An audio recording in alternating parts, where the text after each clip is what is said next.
presidente, nobres colegas, aqueles que nos acompanham presencialmente aqui, também através da transmissão das páginas da internet. Eu vi que está vendo transmissão hoje também através de algumas páginas. Meu boa tarde a todos, em primeiro lugar. Eu confesso que não tinha me preparado para o uso da palavra hoje, mas ouvindo os outros vereadores aqui, achei importante fazer algumas considerações. Não vou tomar muito do tempo, talvez seja o meu tempo de professor que me leve sempre a buscar o entendimento das coisas e buscar explicar bem as coisas para que elas fiquem muito claras, para que não hajam distorções. Eu vou começar com o final do ano passado, quando nós aprovamos a lei orçamentária. O sargento falou sobre isso hoje. O sargento votou de maneira contrária, eu votei favorável, entendendo que naquele momento era complicado nós engessarmos o município, engessarmos a saúde e outras questões. E naquele momento, lembro também do vereador Alexandre, a gente ter votado sim, mas com algumas ressalvas, principalmente nessa questão do transporte. E votei favorável, compreendendo que isso não inviabilizaria e também não forçaria uma diminuição no transporte, vendo que há a possibilidade de remanejamento, como fizemos inúmeras vezes durante o ano passado, transferindo recursos de uma pasta para outra aqui nessa mesma casa. Ainda sobre essa questão, quando se fala em diminuir 5 milhões no transporte escolar, a conta não bate. Se nós temos 68 linhas e foram baixadas para 48, e, como se diz, gastavam-se 10, teria que se diminuir pela metade para chegar nesse valor. Então, essa conta de 5 milhões de economia para serem construídas escolas, como foi falado já, que seriam, até o final do mandato, construídas 12 escolas no município, eu não vejo essa possibilidade. Eu vejo isso como uma desculpa.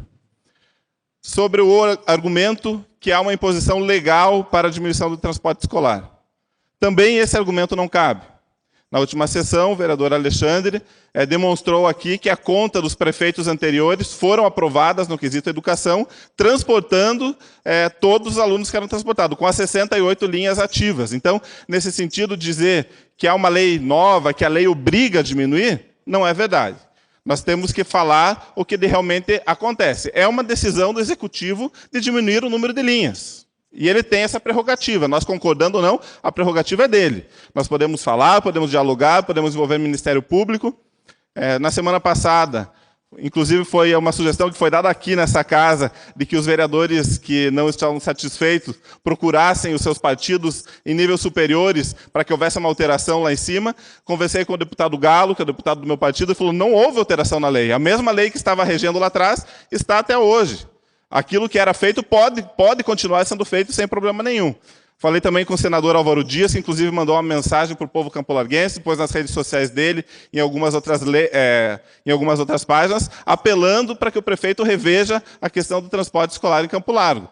Então, vocês veem que não é uma decisão que cabe aqui ao Legislativo Municipal, nem estadual e nem federal. Essa é uma decisão exclusiva do Executivo Municipal e ponto final. O que nós podemos é nos ajudar, levantar a bandeira e defender aquilo que nós acreditamos. Eu não sei quem foi o autor da postagem na semana passada de algumas crianças andando à margem da BR-277. E eu tenho que contar para vocês que eu tive um problema na minha casa. A minha esposa, ao ver aquela postagem, falou: isso está errado. Isso não pode acontecer. Ela disse: eu tenho vontade de chorar ao ver uma cena dessa. E eu fico pensando no coração do pai, na responsabilidade de cada um de ter o seu filho. Tenho 2 filhos pequenos, graças a Deus tenho condições de levá-los, mas não é a realidade da maior parte das famílias.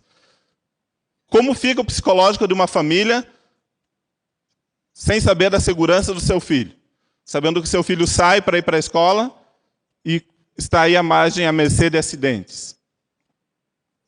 Nós tivemos aqui em Ivaiporã, aqui pertinho, uma vereadora que foi cassada, porque fez uma festa de aniversário durante a pandemia.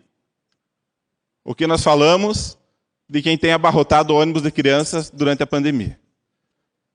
Então, às vezes nós somos criticados, às vezes as pessoas dizem que nós estamos fazendo politicagem, mas eu queria dizer que essa é uma pauta que eu venho desde o ano passado com outros vereadores levantando.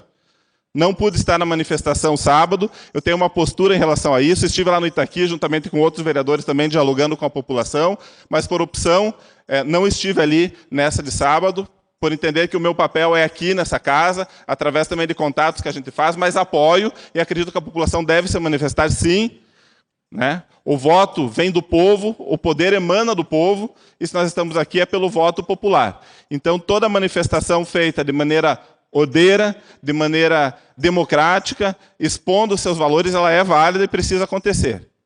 Então, gostaria só de fazer esse fechamento nessa situação. Como eu falei, não comentaria sobre isso, mas vendo o que vem acontecendo, não poderia me calar. E queria, mais uma vez, falar que podem continuar contando comigo aquilo que estiver no nosso alcance, né? Às vezes as pessoas têm dificuldade e enxergam todo o político, tanto o prefeito como vereadores, como um pacote só. Mas nós temos situações e situações. Temos momentos de falar, temos momentos de ponderar, de colocar as nossas palavras, e aquilo que está ao meu alcance, aquilo que eu puder fazer em sentido de contato, no sentido de resolver essa situação, podem contar comigo. Mas eu repito mais uma vez, essa é uma decisão do prefeito e é só ele que pode voltar atrás ou não. O nosso apelo é nesse sentido, que ele reveja essa decisão e, se precisa, se o sistema está, como já foi dito, se o sistema está errado, se está gastando muito, que se faça isso de uma outra forma. Por que não, há 6 meses atrás, ter entrado em contato, mandado uma carta para cada pai, perguntando, você precisa realmente do transporte? Qual é a escola perto da tua casa? O número de vagas que nós temos é essa? Nós passamos 2 anos de pandemia sem aula presencial, por que fazer isso goela abaixo num momento só? Uma outra ideia, uma outra sugestão que eu mesmo dei, quem estava usando, mantém nas matrículas novas, aí sim fala, olha, a partir de agora nós vamos ter essa questão do georreferenciamento de uma outra maneira, e se não tiver vaga aqui, aí sim, mas daqui para frente. O que nós vamos falar da formação de docentes que só tem no Colégio Sagrada Família, meu Deus? Só tem ali, não tem formação de docente nos bairros. E aí, a gente ouve o argumento de que a formação de docentes não é regular, é curso. Ele não é um curso pós-médio, é um curso durante o médio. Se no curso pós-médio não tem direito ao transporte, ok, nós compreendemos e aceitamos. Mas o curso de formação de docentes é um curso de magistério. Minha mãe se formou ali. Quantas pessoas da cidade se formaram no curso de formação de docentes do Colégio Sagrada Família? Então, gente, nós precisamos fazer uma análise mais profunda. As decisões não podem ser tomadas de um momento para o outro, sem consulta, sem conversa, sem planejamento. Acredito que a palavra-chave para tudo isso foi falta de planejamento. E quem paga o pato? As crianças do município. Muito obrigado a todos.